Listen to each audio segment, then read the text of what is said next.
Today on Full Spectrum Frontiers, we're thrilled to welcome David Beabout, a seasoned expert in cybersecurity and information technology with over a decade of experience shaping the future of digital security. As a global chief information security officer and leader in customer experience programs, David's innovative approach is redefining how businesses and governments collaborate to address evolving cyber threats. David's passion goes beyond his professional expertise. He's a champion for neurodiversity, a mentor to emerging talent, and a thought leader on national resilience against cyber attacks. With a master's degree from Johns Hopkins University and an impressive roster of certifications, he brings a wealth of knowledge to today's discussion. Join us as we explore cybersecurity, leadership, and the ever-changing digital landscape with David Beabout.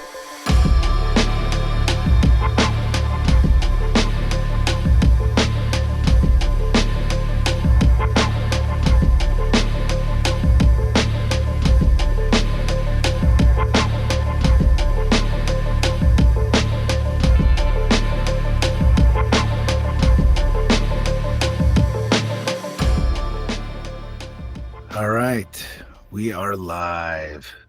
So David, Yes. how are you, man? I'm doing good, brother. How are you? Great. So tell us who you are and what you do. Well, let's see who I am.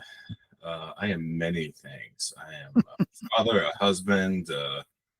I'm a blacksmith from a hobby perspective.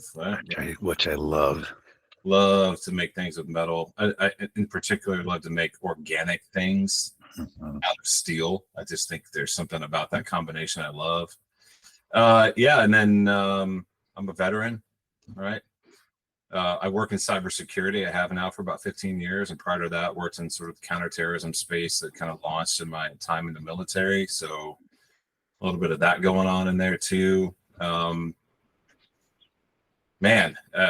And I currently work for a large Japanese multinational telecommunications organization headquartered out of Tokyo. Right. Get to see a good fair bit of the world, traveling around, sort of dealing with the things there. So I am many things. Oh, and the last thing actually that I spent a fair amount of my time outside is working with veterans and cybersecurity leaders and the men's community to some extent, or maybe some intersection of all of those. Yep. As a coach. So I'm certified executive leadership and kind of wide array of different things, but I coach folks in lots of different ways and usually going through transitions or transformations. And, right. As I like to say, it fills my bucket a little bit there when I get that stuff done. Yeah, that's like what your heart is telling you to do, right? That's right. It gives me energy, man. I have a never-ending well of energy for that kind of stuff. So Which service were you in? I was in the Army. Okay. What was your MOS? I was a 97 Bravo, so counterintelligence agent. I Nice. switched it to something else at the time, but right. Yeah, I mean, I did a kind of a non-traditional path, and a lot of people say that, but for me, my non-traditional path was graduated undergrad, worked a few years. I enlisted sort of as at 25, turned 26 in boot camp. Never good to have a birthday during boot camp. And then you want to be special today, huh? So we have so I went in and I did that because I wanted to specifically, I enlisted because I wanted to work in counterintelligence because I thought down the road, like, I want to work for the FBI or, something like that. And it obviously didn't end up going that way in the long run, but it's been a fun road in between. My first duty station was in Korea. September 11th happened, and as a result of that, I got to go to language school and learn Arabic. And because of that, I went to one of the SF groups and spent some time there and got to go have some fun, interesting trips around the world doing that and combining all those skills together. Made for a real interesting time. And when I got out of the military, I kind of found cybersecurity a few years later and haven't looked back. So right. Yeah. So one of the things, that people don't realize is that to be an SF, you don't necessarily have to be an 18 series, right? That's right.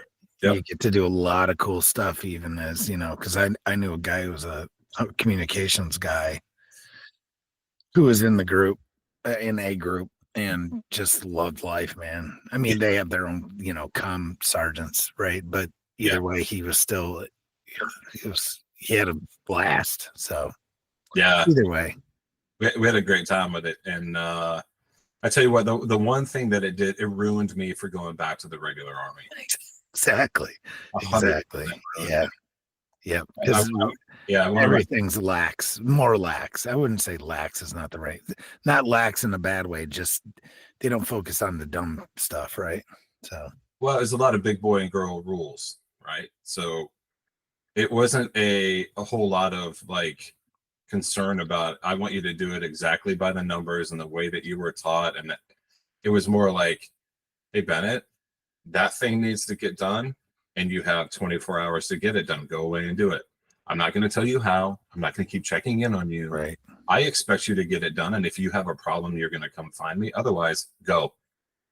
That is a whole other world to be living in, from a oh mental yeah, perspective. absolutely, And so I like that, and relaxed grooming standards, like all the things were great about being in that environment. yeah, Lots of money for training, got to go do cool stuff in that regard. But yeah, there was no way I was going to go back to the conventional military. yeah. No, I get it. Yeah. Totally get it. So, all right. So, one of the questions that I ask everyone, since the name of this podcast is Full Spectrum Frontiers, right? And we basically focus on national security in all of its glory and different iterations, right? Yeah. So, when I say Full Spectrum Frontiers Mm. in that, what does that mean to you? Like, how do you define that? Or how does it correlate with like the way you think and the way that you do business? Yeah. From a full, when I part of what's interesting to me is actually doing a lot of exploration and going to find a new places to go and learn. Like an eternal learner. And so, the frontiers to me really is exploration and going to see what's out there and what it's Yeah. all about and dig it in, right? And full spectrum to me is just really the whole breadth of it. I'm one of those people who doesn't like to just center on like a little niche and go, oh, okay, cool, and then I'm out. I want to understand the bigger picture. I want to put it into bigger context. I want to understand the breadth of sort of what's going on. And so, just to give you a specific example of what this really means to me is, I happen to be serving as a board member on a cyber threat information sharing organization, and they want to put a joint analytic report out about how the bad guys can weaponize generative AI. Okay, cool, interesting topic. I get it, but that's really hard to, as a chief information security officer, which is one of the roles I have today. As I look at a topic like that, I'm really concerned about, well, okay, I get it. The bad guy's using that, but there's a whole risk surface to me protecting the generative AI my business wants to use. So help me understand. Let's like paint the picture for me of like the entirety of it, and then we can zoom in on a specific topic. And so that sort of encapsulates the essence from my perspective of full spectrum is, I don't want to just dive into the one niche and forget about everything else, because everything's so interconnected. If you aren't paying attention to the big picture, you're gonna get smacked in the face when you don't want to be. So. Yeah, for sure. Absolutely, man. It's just terrifying, right? Like, I mean, this is why we have different specialties, right? Because, and hopefully the fields of fire interlock, right? Especially when it has to do with national security stuff. I mean, you deal with that stuff, especially with cyber, and then, in your previous life as a counterintelligence guy, that's all you're doing is putting that stuff together, connecting those dots, right? Right. So why not a 3-letter agency? And why cyber after you got out? You know what I'm saying? I'm with you. I attempted to go that route. Mm-hmm. I just want to be mindful here that the short answer from the multitudes that I went to was like, yeah, I mean, Arabic, but if you knew Persian Farsi, it'd be a lot better. You'd be a lot cooler then, right? Right. Yeah, I got it. A minute, I'm like, I'm a 3.2 plus, and Yeah. conversational is like a somewhat professional level. You don't really? I'm like, I'm a gringo, like I'm a white guy who knows Right. and can fit in and do the things and have all kinds of operational experience in that world. You don't really? I mean, And there's even folks that speak Arabic that you could like pass for, there are, but there's not very many Persian Farsi speakers that you're past. You know what I'm saying? well, it's actually, well, here's the whole point that I found out after the fact. Because again, you're in these worlds, you're very connected, and you understand you can talk to people on the other side of the fence. And just because of the ongoing relationships and the other operational things I did when I was in the military, I got to know some folks and lean in and say, hey, why would this be the answer that I'm getting? Because I'm pretty sure I stacked this all up the right way. And they're like, to be honest with you, it's like the normal military answer, but in the federal government, which was, Yeah, right. like right now, they just didn't need that many of that. So Yeah, right. it's just like, oh gosh. Yeah. really? Yeah, we have a couple many of you. Yeah, I embarked on the journey that I'm on after that, and I'm like, all right, I'm out. Like, just yeah, no, I get it. I understand. It's crazy though. But I mean, it's bizarre how life throws things at you, right? And that's one of those things that's very specialized. So you like do all these, like, if I do this, then I do this, then I do this, then I do this. mm-hmm. And you would think that that'd be special, niche enough that like there's not very many of those, right? You would think. But I guess we just don't want Arab speaking folk. Yeah, it's weird. But you just can't make hide or hair of it, right? With what they actually want when they want it, and some, what is it that I'm thinking of? Some spreadsheet says, "Oh, we don't need these folks right now," right? Because that's what it is. It's good. No. We don't need any of those. We want a bunch of Spanish speakers this month, or Chinese. People that speak Cantonese or Mandarin or whatever, right. both. Or right. Yeah. So bizarre. So how did we get to Tokyo? You know what I mean? Like, I mean, that's a that's a journey in itself. It has to be. It has been. I mean, when I moved out of sort of the counterterrorism world, I did that intentionally because I had an opportunity to work on a project at the time when I had gotten out of the military. The employer that I had at the time had me on a project. I happened to be working at the Pentagon of all places, and there was a report I saw that a foreign military used a cyber attack to begin their kinetic on the ground campaign to sort of prep the environment, right? They prepped the battlefield by shutting all the power off, and they went dark, and they knew they had the advantage because they could use, night vision essentially to their advantage, and they just rolled in and decimated everything, right? And I read that report and I was like, oh, whoa, this isn't like just Cheetos and Mountain Dew in the basement with hoodies. Like, this is nation state level stuff that's going on. And it got very real. And very shortly after that, probably, I don't know, 9-12 months later, you started hearing about, cyberspace being the new battlefield. Like it's not just air, or sea, or land, but also cyberspace. It's a new fight. Yeah. It's a whole new battlefield. And that was about the time that really came online. And I was all in, like, you gotta be kidding me. So I had the opportunity then to switch contracts, and I got to go do some defending of the critical infrastructure for government related to comms and things like that. And I got a peek behind the curtain, and it just completely blew my mind, like totally fascinated me. And that was it. I never looked back. That was 15 years ago. And along the way, I've been in different sort of software companies, consulting organizations, just kind of things here or there, taking on additional responsibility. And then about 5 years ago, almost 5 years ago, this month, or I'm sorry, 6 years ago, a recruiter reached out to me. It was like, hey, I work for this this company named NTT, and we're looking to build out some some stuff here and there, do some different things. And I had a background in M&A prior to going into NTT, so they're like, yeah, we wanted you to leverage those skills and some of your leadership stuff. I'm going to bring all these companies together. I'm like, yeah, that's cool, right on. We'll take a look at it. And it has been an absolute whirlwind in these 6 years. I think I've had 4 different jobs now, and the current job, when I say job in quotes, in very typical, cultural fashion, you actually have like anywhere from 2 to 4 actual jobs, like sets of responsibility. Yeah, right.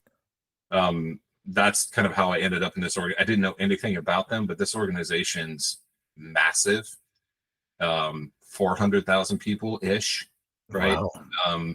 Half of those people are in Japan, the other half are, out in the world and over 100 different countries and doing various different things, data centers and critical infrastructure all over the globe. Yeah. It's all the things. So yeah, it's provided a ripe environment to get involved and find this sort of Venn diagram between what I love, which is that sort of security space, and the things that you and I have talked about around, again, not just national security, but things that are interconnected from a global resiliency standpoint.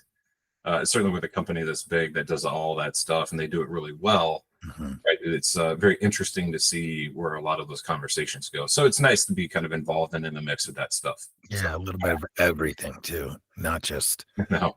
Well, I mean, as we've talked about, it's all kind of interconnected, right? So, Yes. like, especially with like critical infrastructure stuff, especially in the U.S., whether it's, I've been focusing a lot on, just because my time in the nuclear space, I saw the vulnerabilities, at that point, and it was just stark. I mean,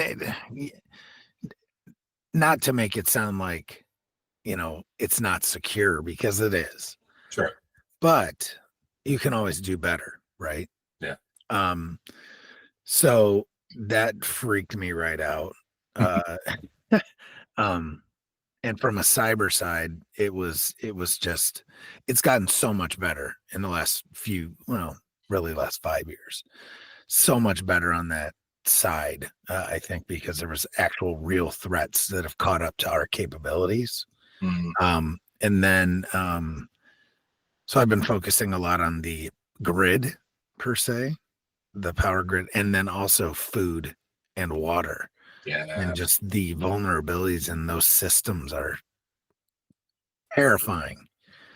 Yeah. They really are. I mean, and how vulnerable they actually are, and how interconnected we are worldwide. So like so much, we're one of the few countries that could probably fend for itself, right? Probably, when it comes to those things. Yeah. A lot of countries are completely, I mean, if COVID didn't prove it, the war in Ukraine has proved it.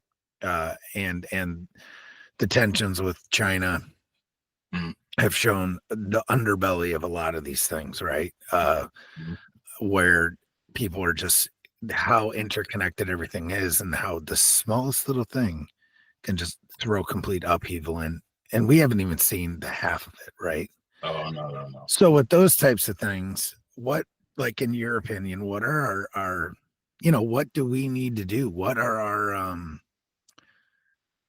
like the short list of, top 3 things to like focus on to like shore things up, or at least, maybe that like an everyday person could like, not everyday person, but you know what I'm saying? Like that what people need to focus on, in your opinion. Yeah, I think, well, there's a couple of different thoughts about that. I mean, I definitely concur with your assessment about the interconnected nature of things. And we're seeing this a lot more. I'm certainly learning a lot more in the last probably 12 to 24 months about how interconnected we are from a critical infrastructure perspective. I'll give an example, one that was not obvious to me. So I live in Northern Virginia. data center capital of the country. We've got 26 data centers, 25 more planned. The only thing keeping them from growing is the lack of infrastructure for power. Okay, great. Right. But it's not, I mean, power is obviously important. You're not going to run a computer without power. But those data centers are water cooled. And just suck it down, man. They suck power down too. That's right. And they suck down the power. But if you're not water cooling those things, it doesn't matter if you got power or not. You got to shut it down or it'll eat itself alive. Right? Yeah, right. Literally, if you turned the fans off, it would just melt itself. Right. Because the heat's so high. And those things are not. There's some resiliency in there, and they've got all kinds of different things that are going on. But so when it comes to that interconnected piece, I think, you know, we like to be, well, I'm saying we, but in general, people like to sort of take the convenience as it is and run with it and not really give it two thoughts. And I'll just lean into that or lean into this. Right. Or really, they just have no idea. True. So let's just say, for example, we wake up one morning and all your passwords are stored in this one particular application and you can't get to it anymore. How are you going to get into anything you own? Right. It's not an easy thing to, and especially if there's a financial crisis or something else going on at the same time. I mean, you're going to be in a world of hurt. So, you know, just thinking about ways that they can get access to the things that really do enable you to move through your life today and keeping them offline for yourself is something to think about, right? I don't think everybody needs to download everything that they've got and necessarily keep everything. Right. But for those critical, essential elements that if you only had a limited amount of power or access and you needed to get in and do it, would you want to have paper copies of your passwords? Probably. Or at least stored digitally in an offline thing that doesn't touch the internet kind of thing, right? I think that's an important thing. So, you know, I think just that's a nice to have in the background. I think it's going to be, I don't think we're there yet where everybody needs to freak out, but it would be something I would say is let's get into the habit now of just downloading it every 90 days kind of thing. Yeah, right. Keeping the backup offline. Well, because we have had some scares lately, right? I mean, exactly. Yeah, we talk about the CrowdStrike thing that happened. I happened to be on a plane between Tokyo and Washington, D.C. when the whole cycle happened. And when I landed at Dulles Airport here in the D.C. area, and it was like blue screens all over the airport. And I was like, you're just like, wait, what is happening? And well, as soon as I turned my phone on and I started, like, my phone just lit up, right, with all kinds of issues. And that wasn't a cybersecurity event. No, it was an IT event that happened to a cybersecurity company. And I think a lot of people get that confused. So if that one small, tiny update had such a big ripple effect, it's this idea of resiliency and recovery. That, in my mind, is probably top of the list of things that organizations and individuals need to really start thinking heavily about. And as a consumer, right, you're vetting organizations, you want to go through and take a look at those who actually have a plan. How are you going to be able to deal with certain circumstances and come back? Because as we've seen with public reporting lately, and this is where I'll just sort of put the exclamation mark on it, there's a particular set of actors that have come from China that have been inside critical infrastructure for some time, in some cases up to 5 years. 5 years, and we didn't know it until recently. Right. And if you don't think they're pre-positioning to push the shiny red button in the case of some event in the future, right? I mean, you're sorely mistaken. So a lot of organizations and people should be, in my opinion, spending less time about how do we stop rather than assume it's going to happen and how do we effectively recover. Like, not a matter of if, it's just a matter of when. But what's important about this, and this is where this particular recent thing, you know, the recent threat that I've just mentioned, I think is really important. If you just recover the way that you were, the bad guys are still there. Right. You have to recover differently, and that's the hard problem. The hard problem isn't resiliency in terms of IT resiliency, and sure, and we'll do, you know, we'll have supply chains so we can keep fuel coming to the generators and we can be off the grid. Like, okay, people kind of know about that. And maybe there's 3 or 4 weeks where that's not an issue. But you start pushing much longer than that, then how are we actually going to recover differently so that if we have to lean into that world, How do we ensure that they're not there anymore? Yeah. Nobody has an answer for that, but that means that we're going to stop trying to not stop defending. We have to be able to start to also look at how are we going to recover and recover effectively. Recovery is expensive, man. Yeah, And that's part of the issue, I think. it is. And especially to recover differently. I just don't think people can wrap their heads around that, right? Even though it's kind of it's the reality behind it all. But at the end of the day, you know, I just it takes vision. And and unfortunately, I think, you know, we have really good people in a lot of good places. They just have to have the resources to do that. And sometimes that's hard, right? So, but at the end of the day, it's part of the price of doing business and living life.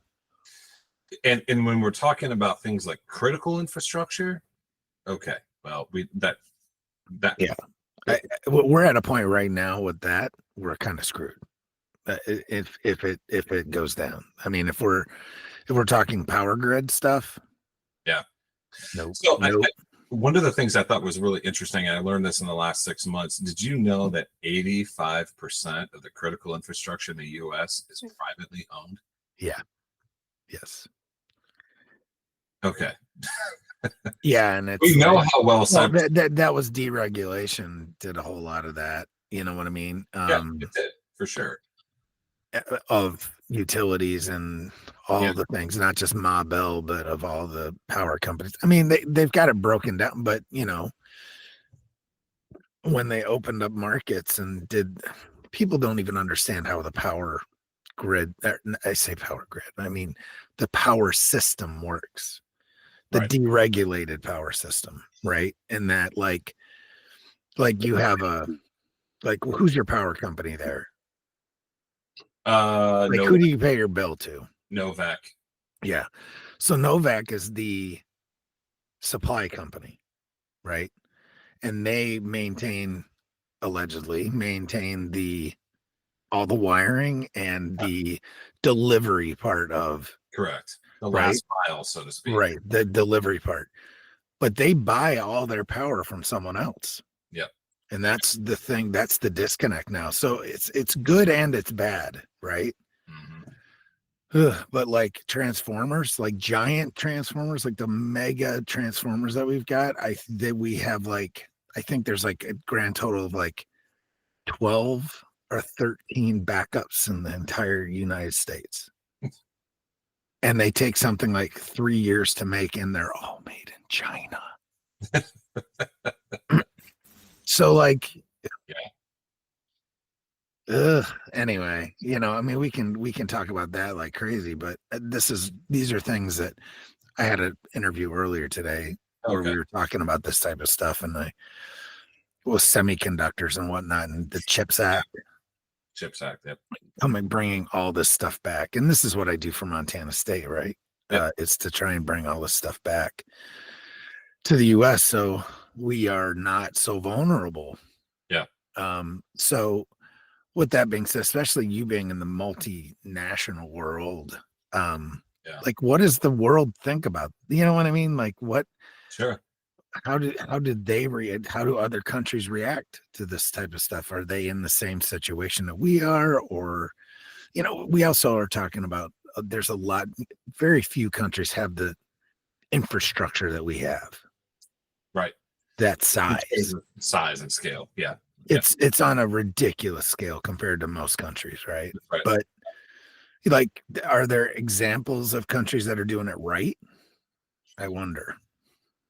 I think that's a relative answer. It really is. It's not a cop out, but I love throwing that shit right in your lap. Sorry about that. No, it's a relative answer. I mean, I in my experience in working with other like-minded countries and like-minded, you know, I work in the telecom sector as one of the 16 critical infrastructure sectors.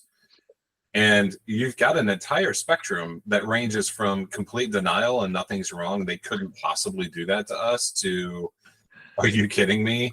They're everywhere. and we're so paralyzed with fear we don't even know what to do. Right. And the sophistication of the defense apparatus, the interconnectivity and the willingness of the government to convene different organizations in order to have a collaboration, that's a huge factor in their ability to be resilient.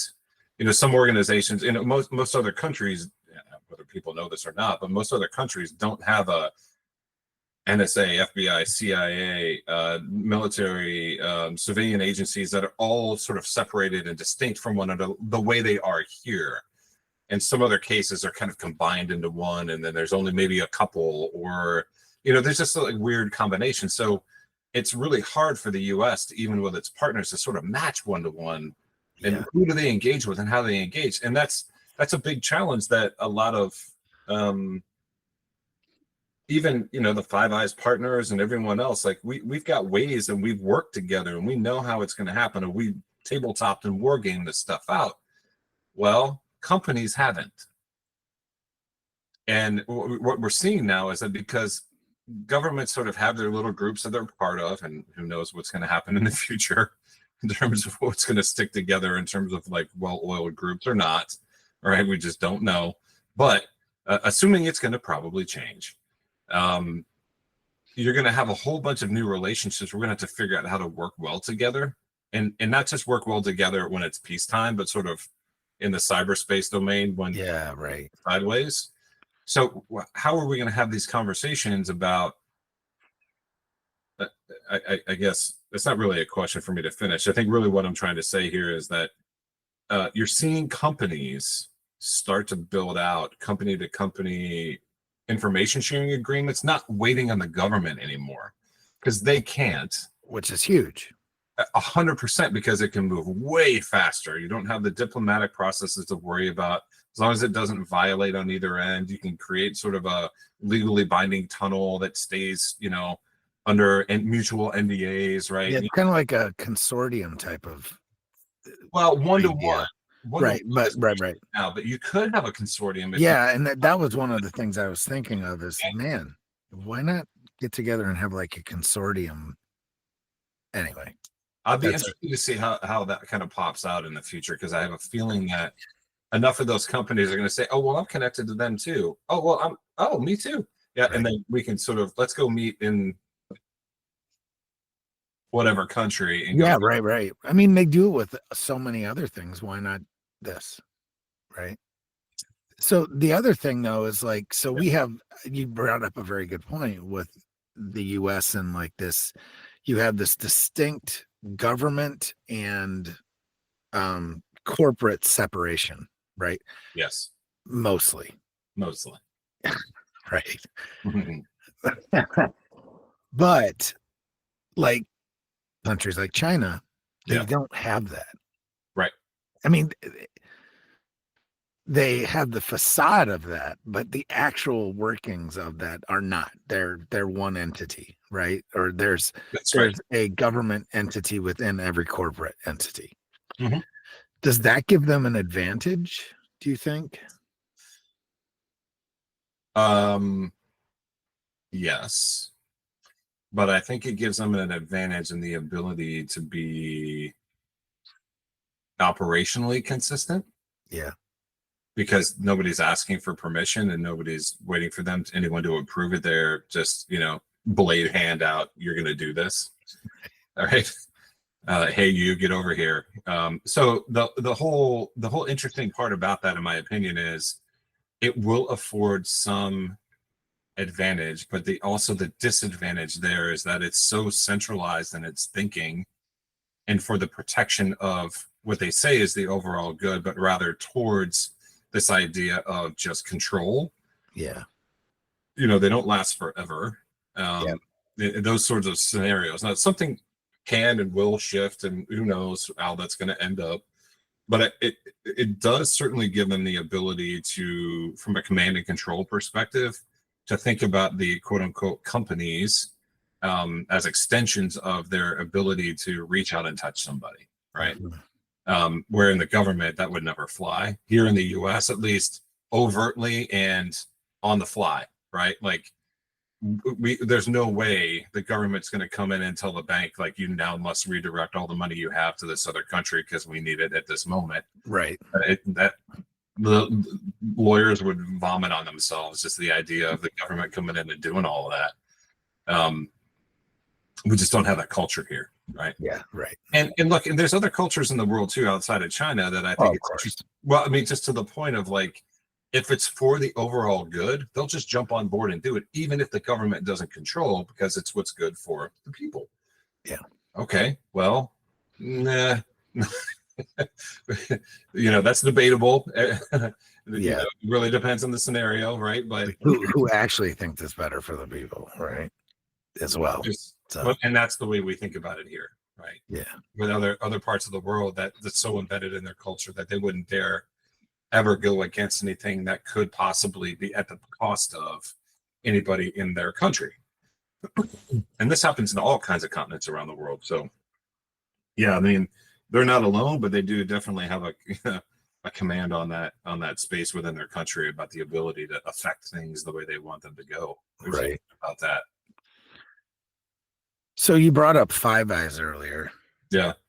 Can you explain what that is to folks? If they, some people may not know. That's fine. I mean, yeah, the Five Eyes is a sort of nomenclature for the 5 different organizations that have information sharing agreements at various levels.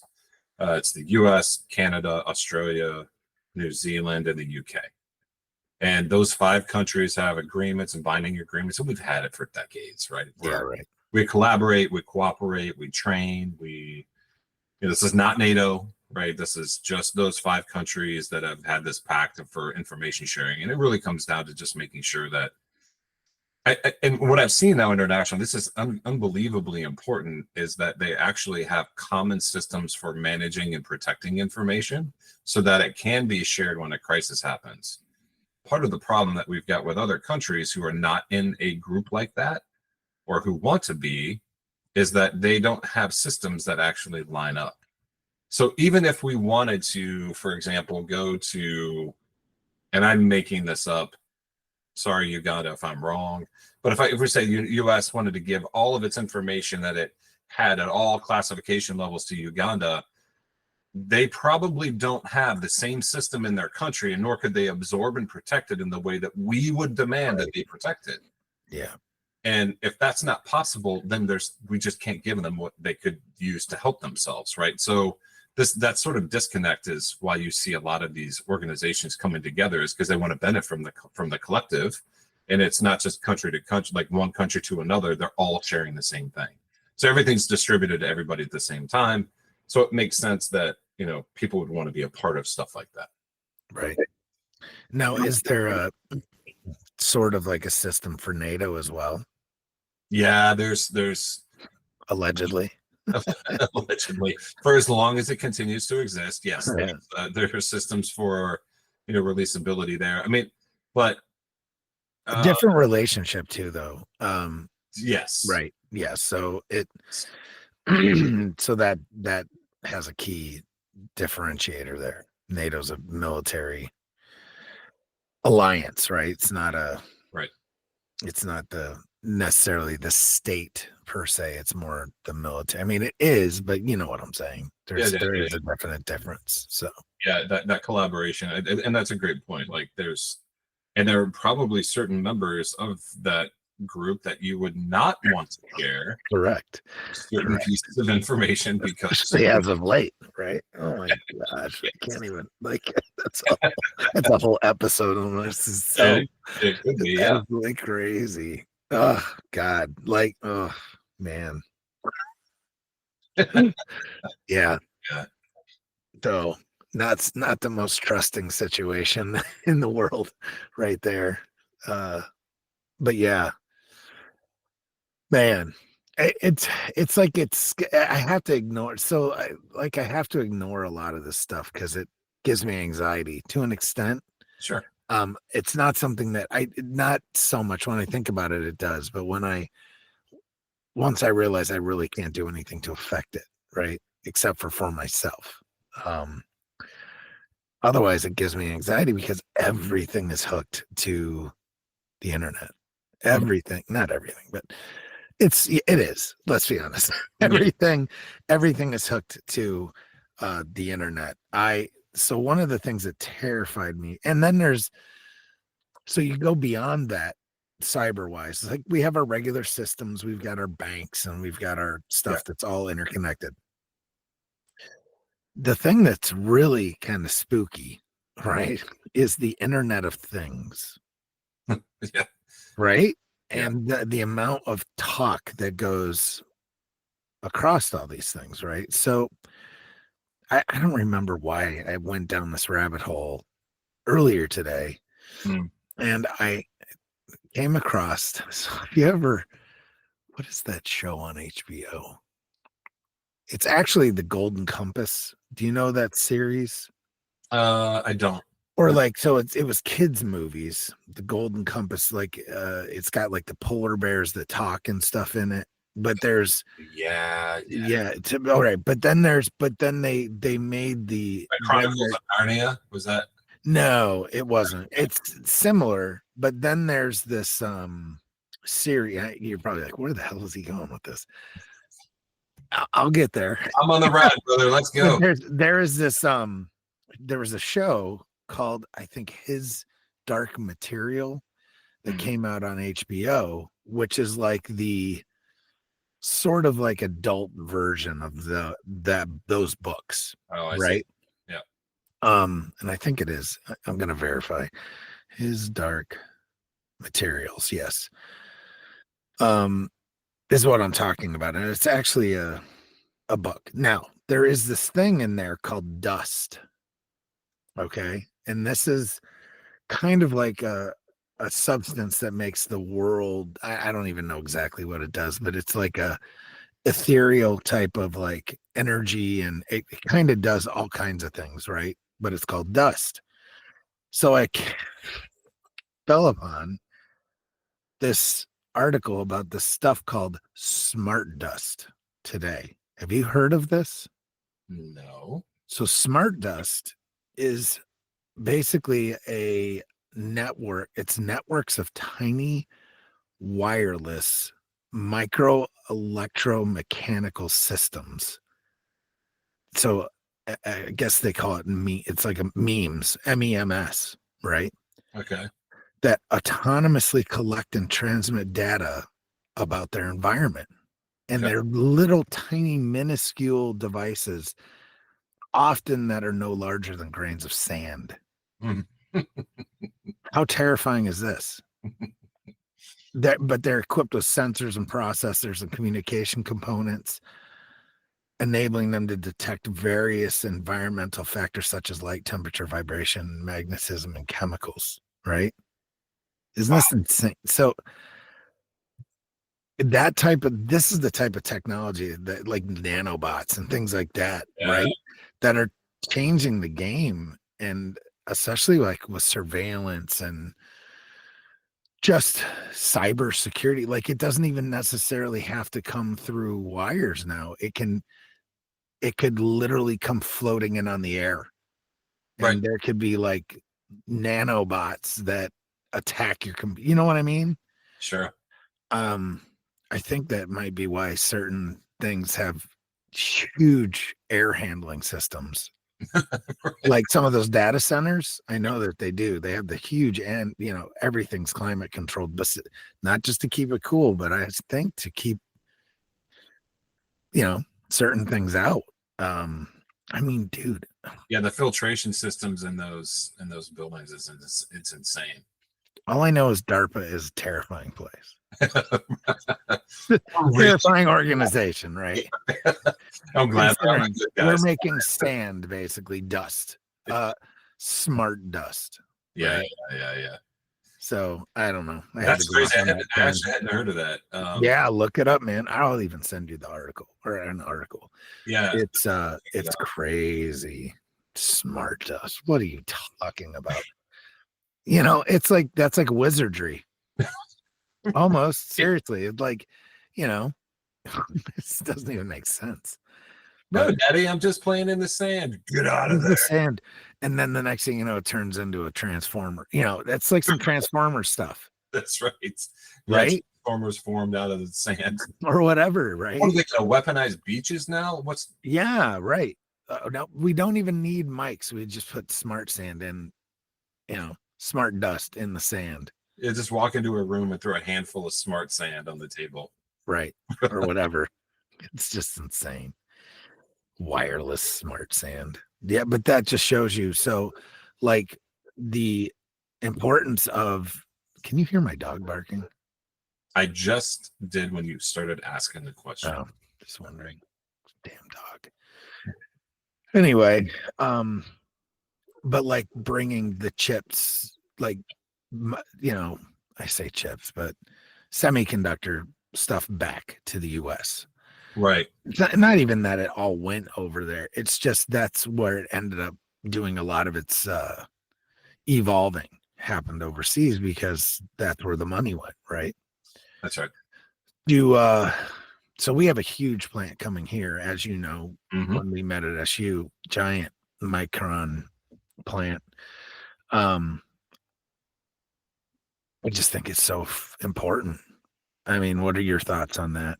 100% agree. I think the tying that and many of the other things we talked about. You were talking about the top three things at one point, and one other thing I'll add in there is the last one is really be paying attention to the supply chain, because one of the things that COVID taught us, and I'm not going to get this exactly right, but the all of the vaccine developers and providers all had a single choke point in their actual development process to one spot. And had that thing gone sideways, all of that would have shut down. Now, take your idea of vaccines out for a second.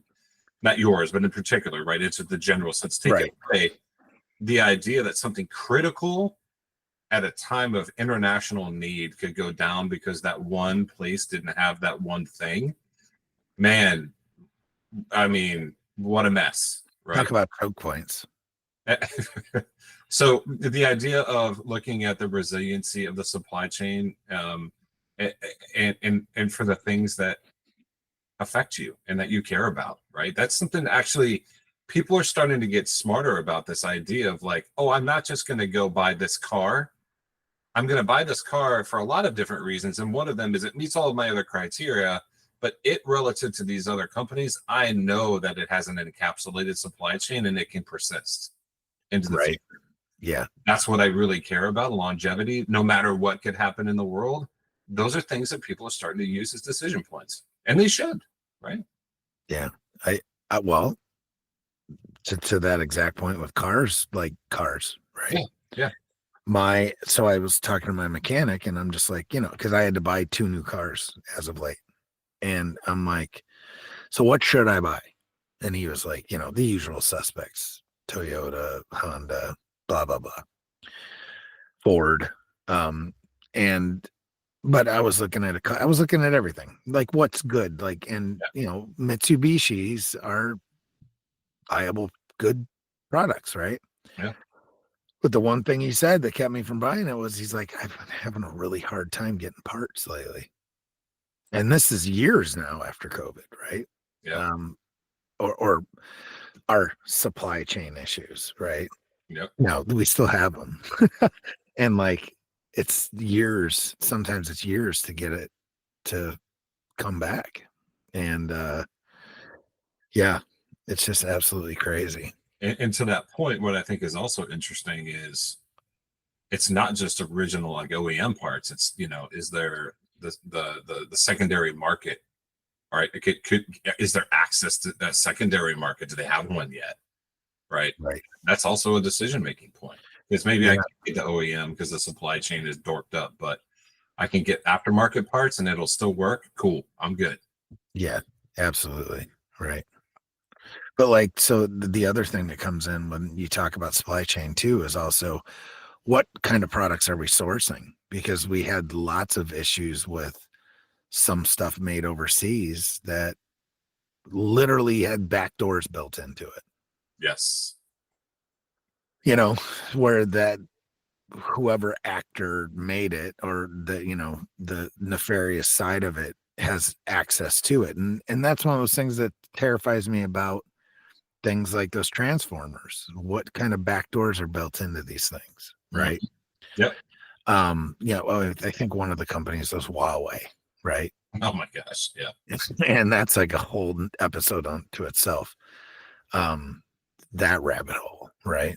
Well, something interesting about them I'll bring up that kind of makes me like suck air through my teeth. It's the whole idea that they have very quietly, well, I say quietly because it's not on my radar until recently, but they have laid tens of thousands of miles of undersea cables connecting different parts of the globe to be the only game in town should something happen to the other undersea cables that are there. Right. And that's not an something should happen. If something were to happen. Yeah, so that's a big, like, oh my God, you got to be kidding me. Yeah, just the vulnerability, and then you're the only game in town, and then you ask the price, you control. Yeah, it's crazy. It's like the pipelines too, like all the pipelines, especially in Europe. Right. Man. Well, one of the things that comes up for me when I think about that too, and this is something that, if people aren't thinking about it, ought to be something that they might want to consider. And, I'm really not in like an alarmist, but really in the last 30 to 60 days, I've been thinking hard about this, which is, when you talk about comms, you talk about PACE, right? Primary, alternate, contingent, emergency, right? That we all know this, right? So great. If we know that as a context, if my primary is, hey, Bennett, text me. Okay, cool. If that's not there, then you can hit me on Signal. If that's not there, just email me. Otherwise, just call me on the phone. Right. Let's talk about PACE planning where there's no electricity. Yeah. Right. And there are solutions out there to be able to do that don't require you to become like a ham radio operator. But there are ways to communicate when you aren't interconnected or have a network, like you said, the internet, to lean on for comms. There are ways to think about that. But in a very real sense, like you should probably think through it. If nothing else, for the key people in your life. What is their plan? That's right. What's our plan if it goes sideways? Yeah. Right. And even if it's just not long range, but the ability to say, we're going to do this. And this is our frequency. And we're going to do this on a little handheld radio kind of thing, whatever. Doesn't matter. Walkie-talkies. That's right, man. Yeah, seriously. Straight up, some of that stuff actually matters when it goes down and it goes sideways. So that's what I'm talking about, man. Yeah, so I got some Motorola's at my house, my in-laws, and my, that's it. Yeah. And this is gonna work. I mean, it might not outlast an EMP, but I also have one that's in an ammo box. So there you go. Just saying, I don't want to turn this into a survivalist podcast, but Well, with the critical infrastructure stuff we're talking about, I think it's worth people at least having an initial conversation, not run into it scared like, oh my God, what are we going to do? But you should talk about it. Right? Yeah. And you know what? This isn't necessarily just a conversation because of bad actors in the world. This is also, man, I mean, solar flares are a bitch and we can't do anything about it. Who would have predicted the rise of COVID happening? Right. Yeah. Anything can happen, regardless of the response to it. Anything can happen. This is just good, normal, natural. Like our kids, like my daughter's 9, and she just went through like the whole like local fire school and learning about. Yeah. Right. And we got a fan, and we're planning. If there's a fire in the house, we're going to meet here. And like, you still have these conversations. Just put it as part of the plan. Yeah. Don't make it weird. Just talk about it. Right. It's a reality. Yeah. Just talk about it like it's a reality. That's it. It's a great point, man. Yeah, I think that's that stuff. You were talking about IoT before. I mean, one of the things that really comes up for me when I think about IoT is not just the size, but one of the great phrases that I've heard on that particular topic is the amount of digital exhaust that's created by the use of all of our little devices all the time. routers, computers, tablets, phones, all air tags, right? Like anything that you use that has a digital component has some sort of data push somewhere.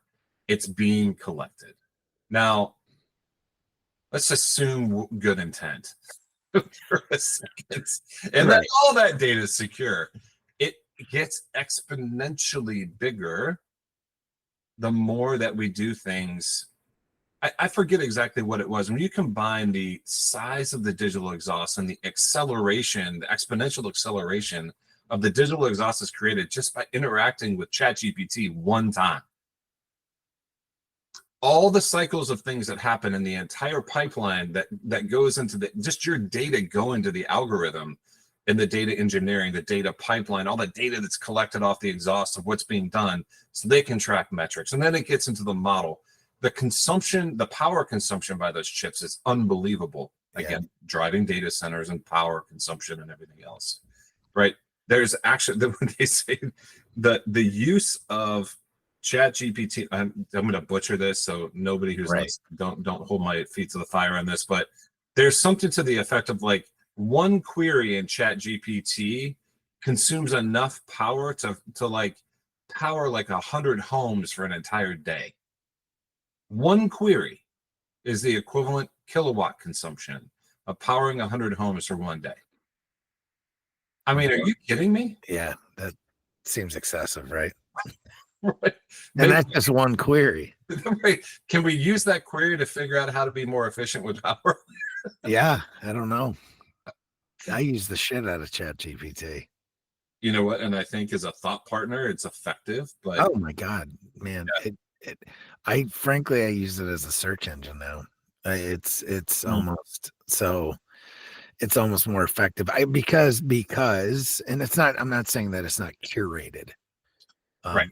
It knows what it knows because it's given what it knows, right? Yep. Or as long as it's given access.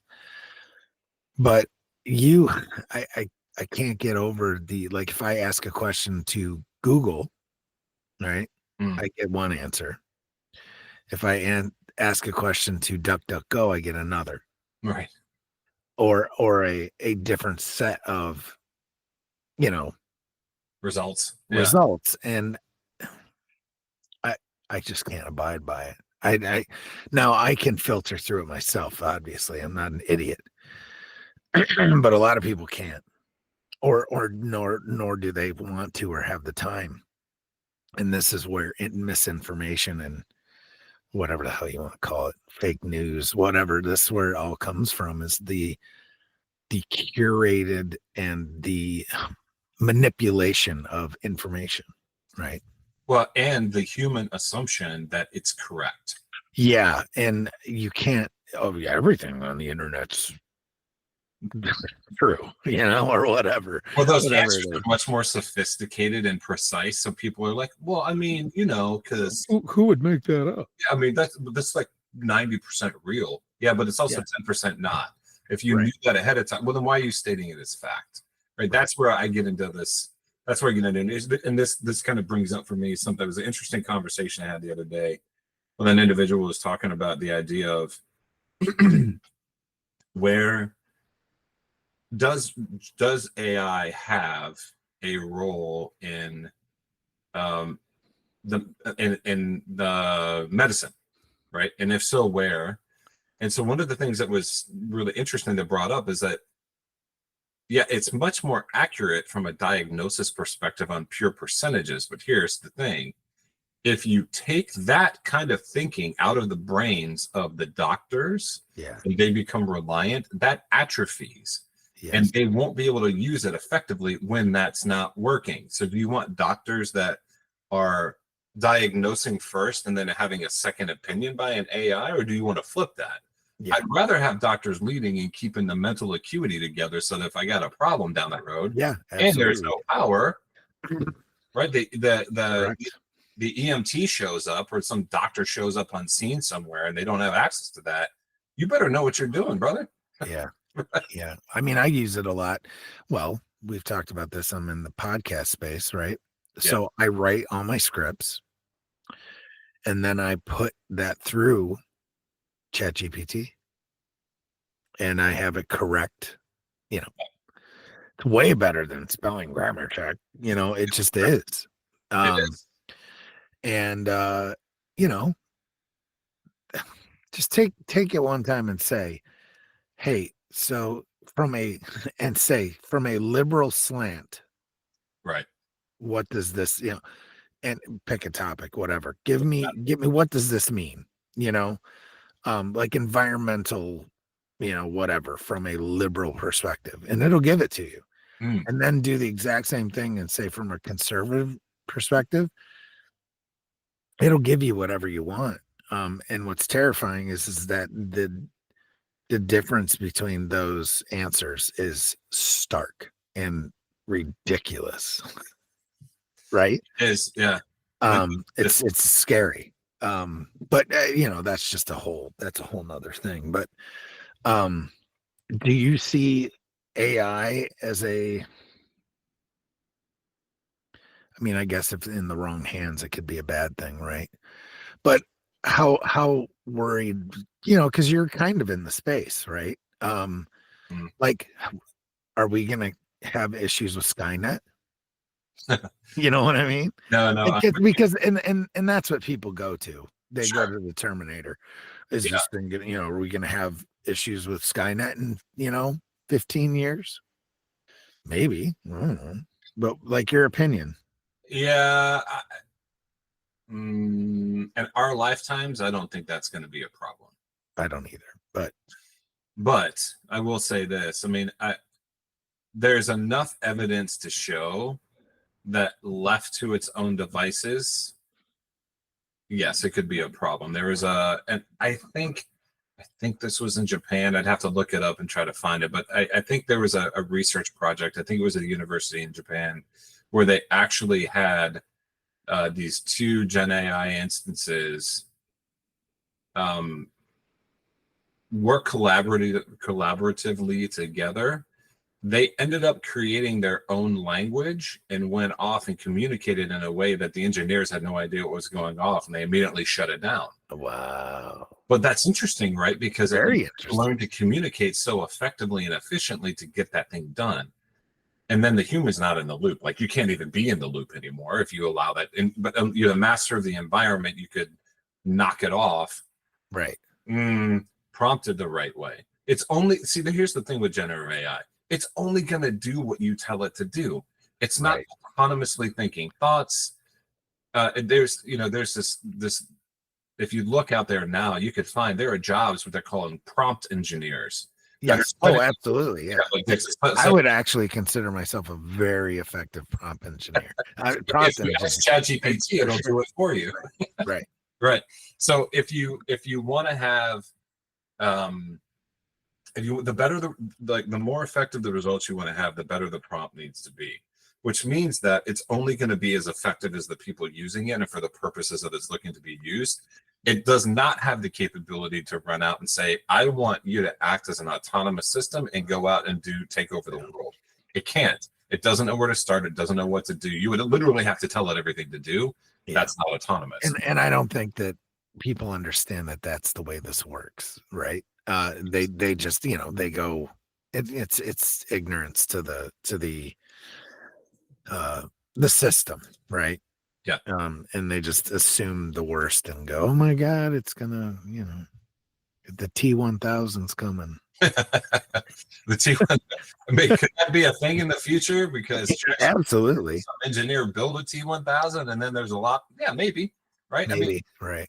But what I love about I'm not a person who's anti-AI or generative AI as it stands, like LLMs right now, because there's no such thing as like the singularity where man and human and all. Yeah, like that's not. I mean, could we get there? Maybe, but it's still we're off. We're way off. That's what I mean. So there is a thing like the concept. I don't think it's a thing now. Like it's way off if it ever were to happen. Like way off. But this whole idea of generative AI, I think, is very interesting. So there's a couple of concepts I thought were interesting about this, and I was in a room with about 250 CISOs, chief information security officers, and CEOs about 18 months ago, and it was a closed door session, Chatham House rule about all different kinds of things. And one of the things that was discussed in there was this exercise that was done, this assessment that was done, and I found it mind blowing. Still do, but it's very interesting. If you have two companies, company A and company B, and they both adopt generative AI to run all the processes in their companies. So they're just all consumed. They have their own really smart model that really knows everything about their business. Great. Company A, company B, same size, same market, same industry, they're competitors, all things the same. If company A fully adopts and takes off and accelerates, and company B waits just 30 days to do the exact same thing that company A did, it's the equivalent of a 3-year competitive lag. So they'll accelerate, company B will accelerate, but they'll never catch A because it accelerates so fast. So conceptually, this is why everybody's pushing so hard to embed everything into what's going on, but they haven't actually, like, we're still playing catch up from a cybersecurity standpoint. It was, let's not leak data into this. It's all very legal and sensitive, and we don't want that to happen. Right, we don't, but there's a massive risk surface to the whole AI thing about manipulation of models and manipulation of the data that goes in. You can manipulate what's coming out. There's so much of the attack surface that comes there that the least of our concerns right now is actually just whether or not it's going to take over the planet. It's more about the bad guys don't have rules. They don't. The bad guys don't use the Geneva Conventions in the cyberspace, so to speak. They'll keep this stuff in the run and be super effective, and they are. I mean, certain types of attacks are just much more effective because they're not having typos. They're not actually doing it in weird English that doesn't make sense, right? They're actually very effective at crafting mail now that can get by the first or second trained eye of like, oh yeah, that looks legit. Oh wait, should I? I'll click on that link and right. So they're becoming more effective because they can project a little bit further. It's not a question of whether or not the bad guys are going to use that stuff to be effective. It's whether or not we can get out of our own way with policy to weaponize it on our behalf. Right.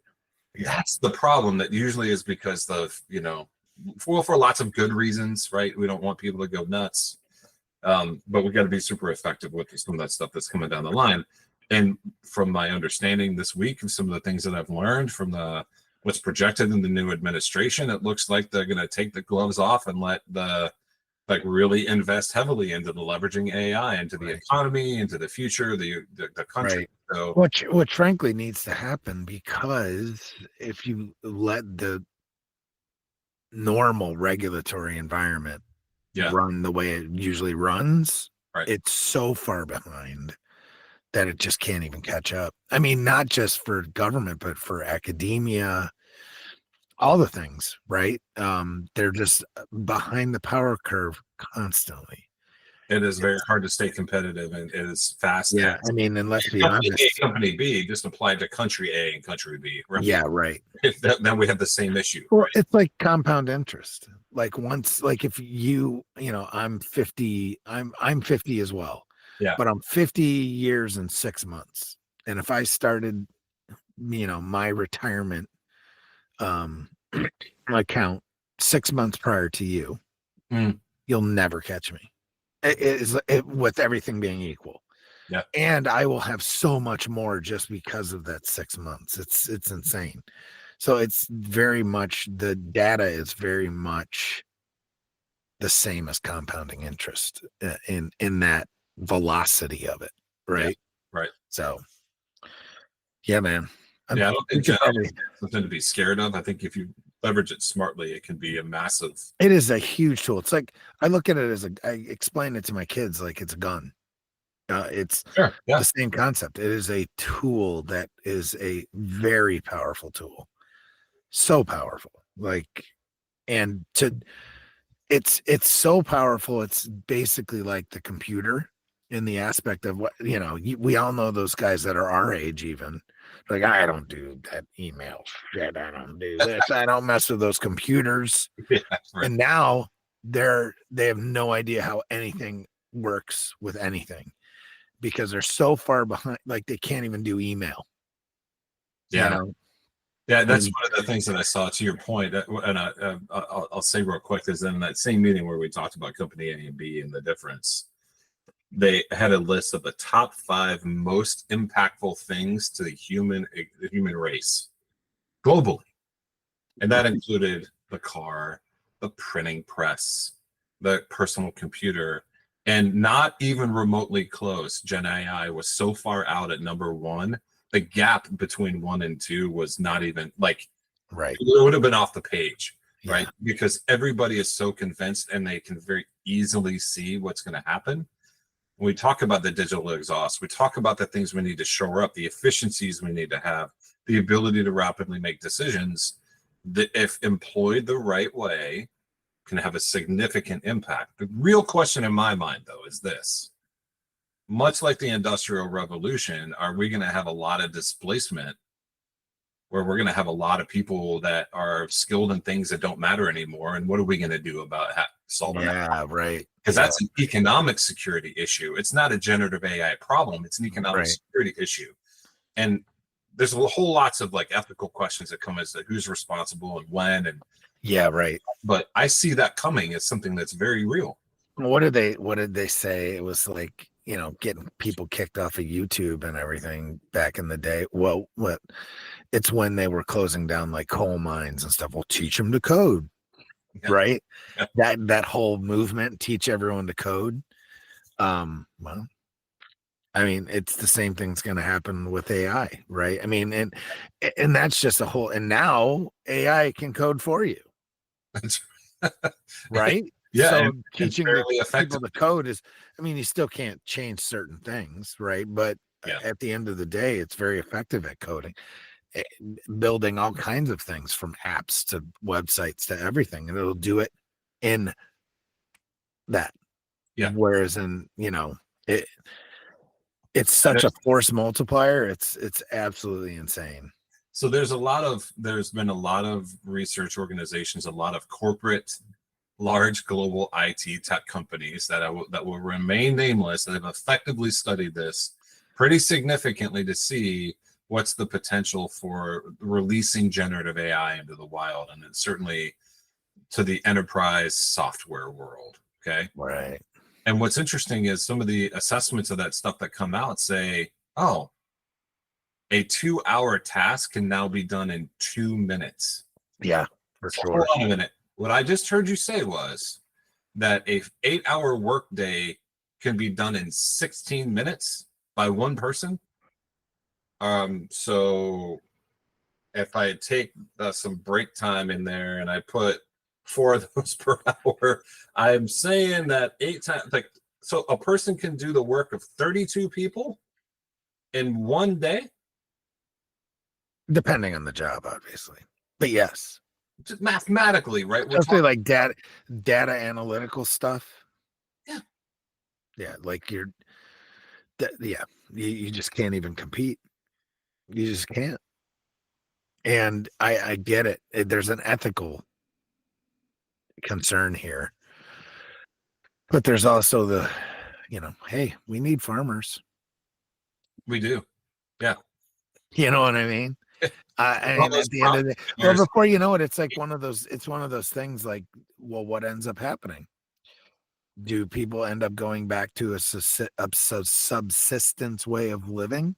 Right. Instead of where it feels like for generations now, the system, and I'll do that, air quotes, everyone, the system has been trying to push us all into these cities forever. Sure. Right. But it's antithetical to where we're actually headed, in my mind, because then you're just literally like, I don't want to get hyperbolic, but it's like you're trying to kill people to an extent where, like, if you jam everybody into a city, how is that city going to be? Now everyone all of a sudden loses their jobs because there is no, you know what I mean?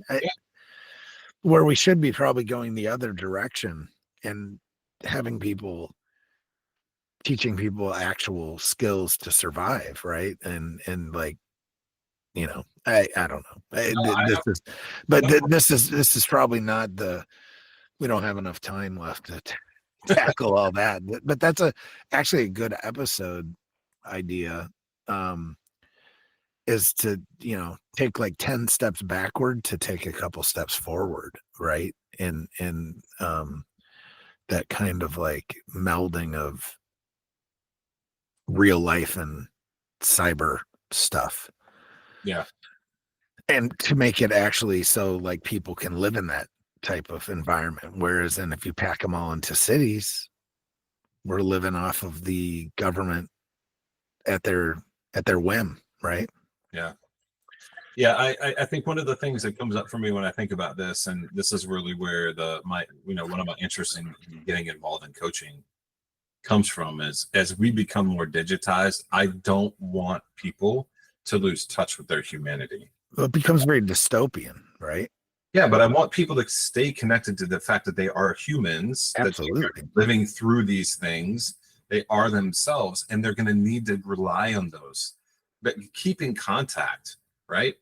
And that's one of the things that coaching has allowed me to do, is to have these conversations and make people notice. I don't want you to be a pro. You don't have to be a Zen master. It's just start to notice what's going on and pay attention every once in a while. So coaching for me has been one of those things that allows me to hold space for people for that.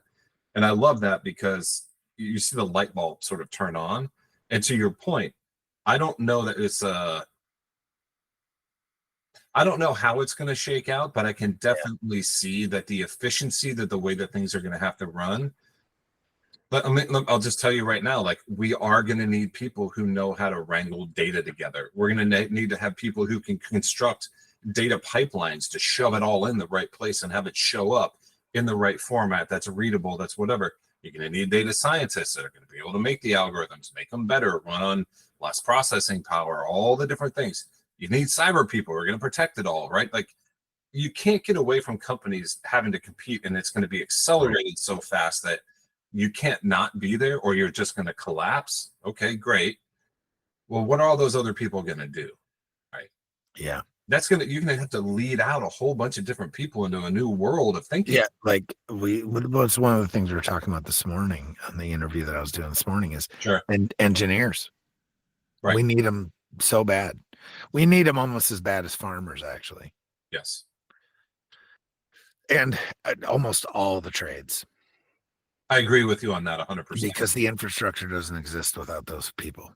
And that the trades, engineers, trades, and farmers. Yeah. Superstars, man. Like 100%. They're the people that keep the stuff moving, frankly. They literally keep the lights on. Literally keep the lights on. Yeah. And without those types of people, I mean, nothing. I mean, there's always YouTube, but well, we wouldn't be having this conversation. Right? No, we wouldn't. Right.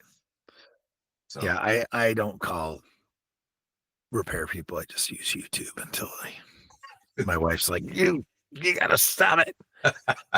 Stop trying to fix everything. But anyway, so you brought up coaching.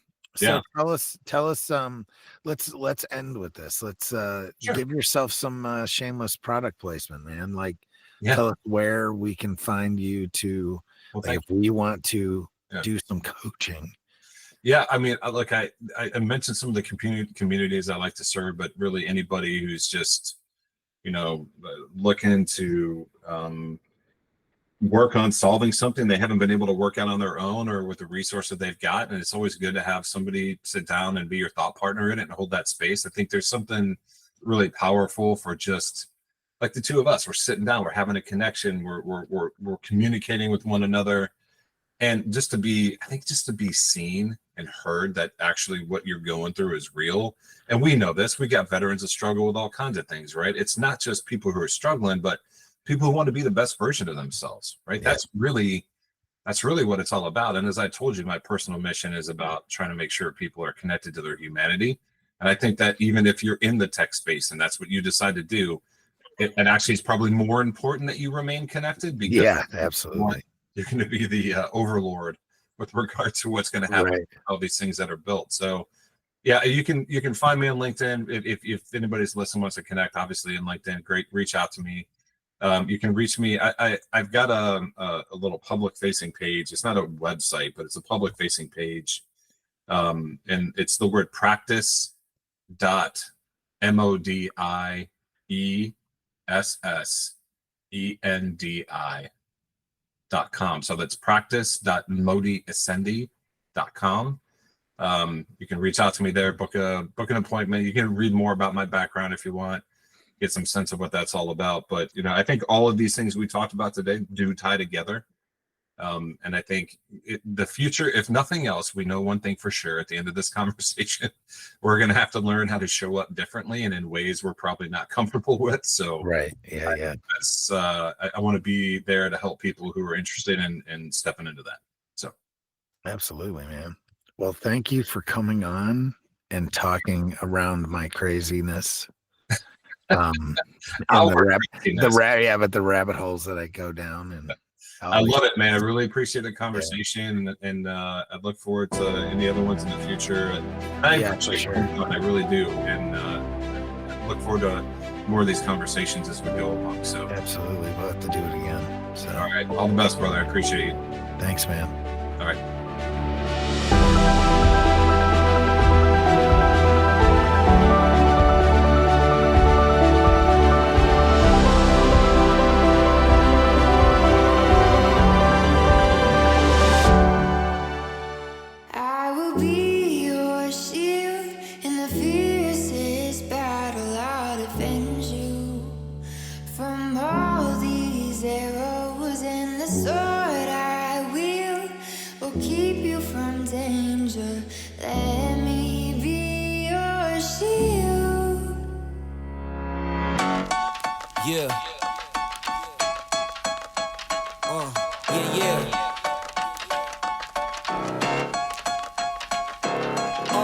It's just you, me, and the odds. We stuck together, we two peas in a pod. You dealt a bad hand, I'm there seizing the cards. We'll never be separated till we see in the gods. We've been low together, high forever.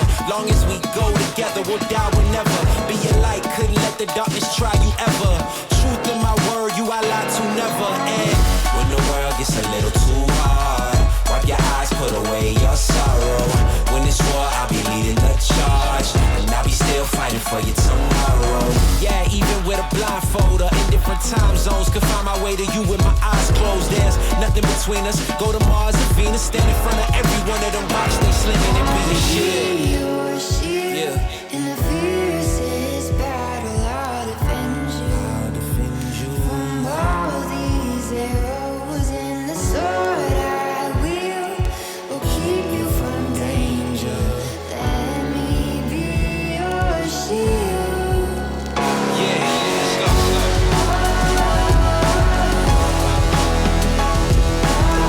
Let me be your shield. Let me be your shield. Let me be your shield. Let me be your shield.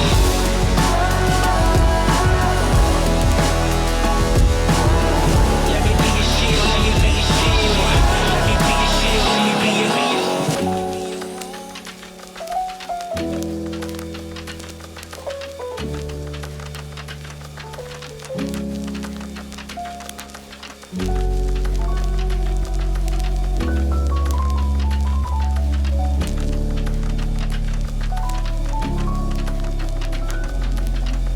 You may be facing tribulation, but don't let it get you down.